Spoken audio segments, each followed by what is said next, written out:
Entry 42. Walking with power. I've been grounding properly now. Every day, sometimes twice, sometimes more. The moment I wake, even before I leave the bed, I put my right hand down. That's how it starts. That's how I connect. Not just for balance, for everything. It's not soft. It's not gentle. It pulses, moves, like something living under the skin, like when I was pregnant. And I could feel the baby push and turn. It's the same now, but it's energy. Mine. And it's real. We're learning each other, me and this power. Every time I touch the floor, it's like we talk without words. Today, something strange happened. I did my grounding like always, same as I've done for weeks. But when I stood up and got to the top of the stairs, I felt dizzy. Like the room moved. Like I wasn't in sync with my own body. We were meant to go to the cinema. Didn't end up going in, it was too busy. My family got Burger King, but I didn't want that. I walked over to Costa instead. That's when it hit me. As I stepped out of the car, my legs felt heavy. Not tired, not stiff, heavy. Like they were sinking into the ground. I could feel something underneath me. Like the earth was grabbing hold. Like my energy was stretching out below me through the pavement. And then, after a minute or two of walking, it eased. It let go. I was back to normal again. But I know now that wasn't normal. That was something else. My energy is changing, strengthening, and not by accident. Over the past month, I've been learning more. Not from books. Not from people, just from my body. From my instincts. From whatever this is inside me. And this week, everything's stepped up. I got myself a raw black tourmaline stone, not polished. Not shaped. Raw, just how it should be. I wear it with a silver pendant I already had. I keep them both close to me. I don't wear them to be fashionable. I wear them because they do something. Something I already had, but now it's amplified. The truth is, I've been powerful without crystals. Always have been. Way before I ever wore anything magical. The energy's been there since I can remember. But now that I wear the black tourmaline and silver every day, I feel like I've tapped into something. Massive, ancient, like I could move worlds if I wanted to. Not better than anyone else. I know that. But stronger in myself. More clear. More me. And that's enough. I planned it. I knew exactly what I was doing. I didn't buy it just because it looked nice. I felt it. Before I even picked it up, the energy hit me. Raw black tourmaline, untouched and unpolished. No silver, no extras. Just pure grounding strength. I knew I had to bring it home. And I'd already prepared the space. Not a dish, a geode. Natural, hollow, ancient. I placed the stone carefully inside, letting it rest there like it had always belonged. Then I set the whole thing on my windowsill, where the sun and moonlight could both reach it. That mattered to me. I didn't want it charged by just one. I wanted the balance of both. The warmth of day, the stillness of night. I left it there for 24 hours, just like I'd planned. And the next morning I felt it. That strength in my chest. It wasn't just mine anymore. It was shared, alive, awake. The raw black tourmaline had taken something from the sky and given something back to me. I felt steady, rooted, like I could walk through anything. The truth is I've always been powerful. Even without crystals, I've felt energy move through me, like a baby shifting inside. But not a pulse, not a kick. Something deeper, something ancient. I just didn't know what it was. I used to think I was half asleep or imagining it. I wasn't, I know that now. These crystals don't make me powerful. They help me remember that I already am. This isn't about being better than anyone else. I know I'm not, but I've stopped pretending I'm small. I've stopped denying what I can feel. This pendant, this stone, this grounding, it isn't changing who I am. It's helping me recognize it. And every day now, before I even leave my bed, I ground. Sometimes twice a day, sometimes more. I've been doing it daily for weeks, long before I even brought the tourmaline home, but now it feels stronger. Like I've tuned into something I was already doing, but with more awareness. This journey I'm on, it's not new, but I'm finally awake in it. And when I looked in the mirror this morning, before I even touched the stone, I thanked my ancestors. I asked my guardians to help me stay good, to help me help the world. Then my eye twitched, just one. A wink I didn't mean to do. I took that as my answer. It's stronger now. So am I. The dream of layers. This time it started in a dream.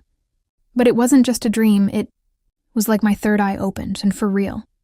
I saw it clear as anything right in front of me. There was a circle around it. Like a portal, and shapes, symbols, patterns I couldn't make out. But I knew. I just knew. My third eye had opened, And in that moment, I knew I was dreaming. I told myself to wake up. I did, or I thought I did. But I was just waking up into another dream. And then another. And another. Each one felt like a new layer. Like I was falling down through dreams instead of waking up from them.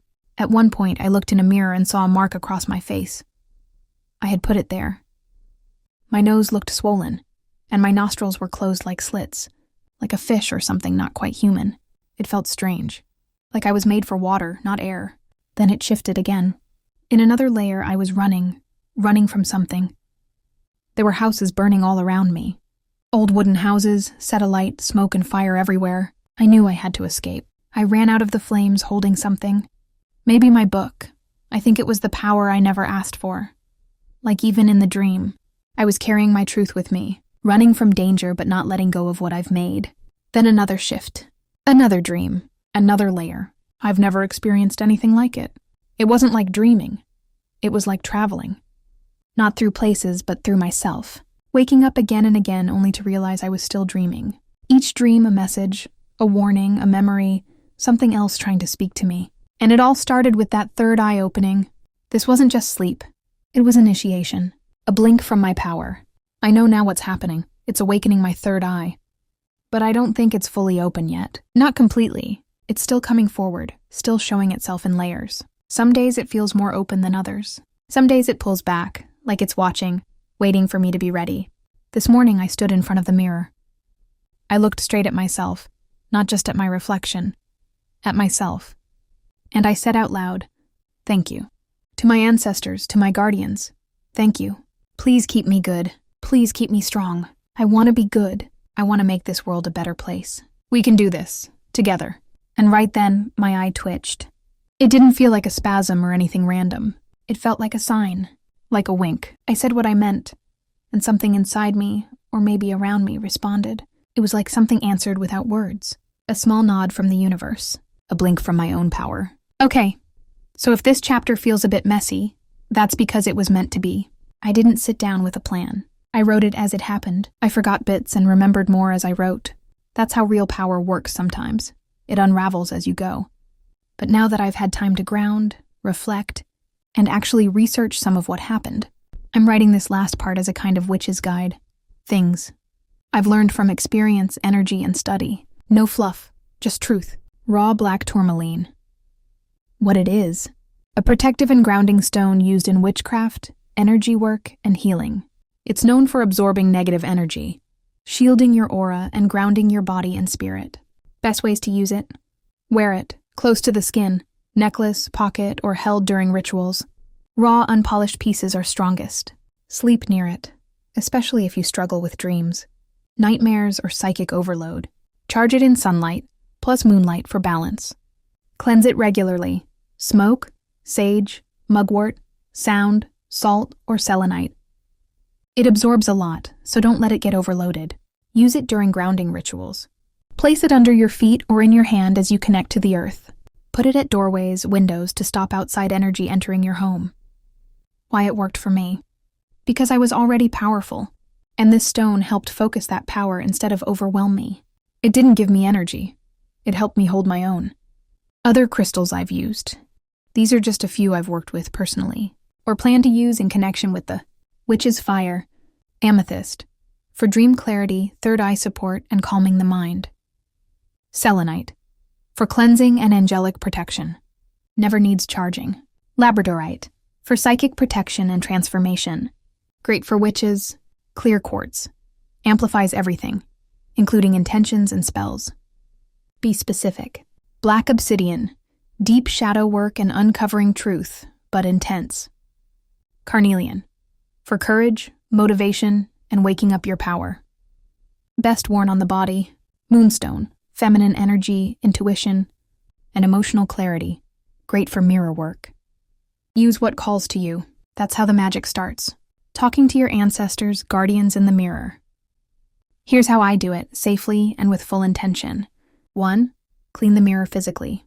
Energy builds up in dust and glass. 2. Light a candle. White, black, or blue are safest for spirit communication. 3. Hold a grounding crystal, like black tourmaline or smoky quartz. 3. Set an intention out loud. Something like, I only invite the presence of my highest ancestors and protective guardians. I am safe, grounded, and shielded. 5. Speak clearly and slowly. Look into your own eyes, not just your reflection. 6. Watch for signs. A blink, a shift, a flicker. Sometimes they speak with movement, not words. 7. When you're done, close the session by thanking them and saying clearly, "This session is closed. No energy may remain but mine. I am safe." 8. Blow out the candle. Clean the space. Bell, clap, or sweep with your hand. Important. Don't mirror work when you're ungrounded or emotional. Always protect yourself before and after. If something feels off, stop. Say, "This session is closed," and walk away.